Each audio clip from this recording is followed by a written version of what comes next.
Hi there. This is Mark Petro asking that if you are enjoying our Exploring Bethlehem series, that you please hit the like and the subscribe buttons. This helps us reach a wider audience, and I greatly appreciate it. Thanks and keep watching.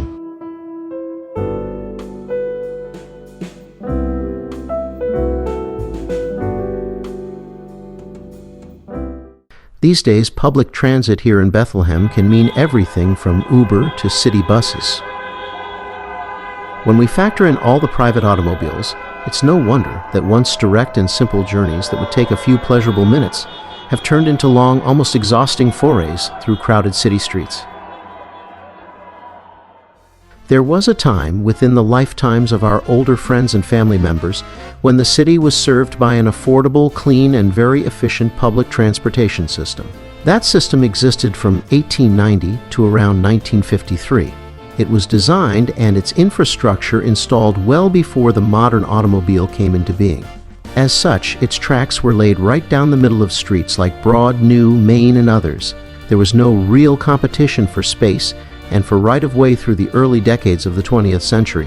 The system was ambitious because it served all of what was developed in the city, including the west and south sides. In his presentation, we'll describe the system on the north side. As the center of the Lehigh Valley, the Lehigh Valley Transit Company trackage connected Allentown, Easton, and points north and south through Bethlehem. In the trolley era, one could board a car at Broad and New and literally go as far north as the Slate Belt, or with connections, all the way to 30th Street in Philadelphia. The various suburbs that surrounded the valley cities were also within reach.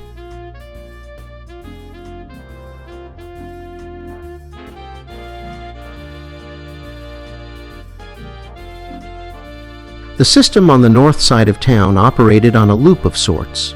From the intersection of Main and Church, the cars would head north on Main to a major junction with Broad. There, you could head west toward Allentown, east on Broad, or north to Elizabeth Avenue.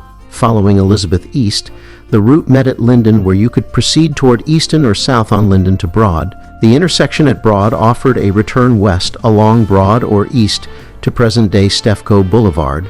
In those days, an option to proceed south toward Hellertown presented itself. Or you could follow in the opposite direction toward Easton or points north. New Street trackage was the spine of the system. Broad and New was the heart of the system in North Bethlehem.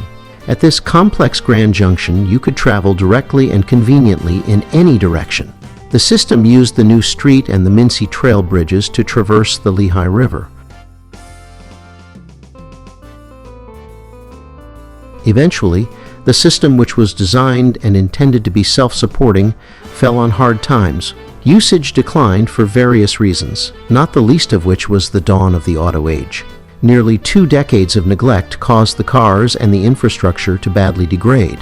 Soon, buses and individual automobile ownership surpassed the system in popularity. The fact that the trolleys ran down the middle of the streets created enormous traffic congestion, and many accidents were caused by the sheer number of vehicles.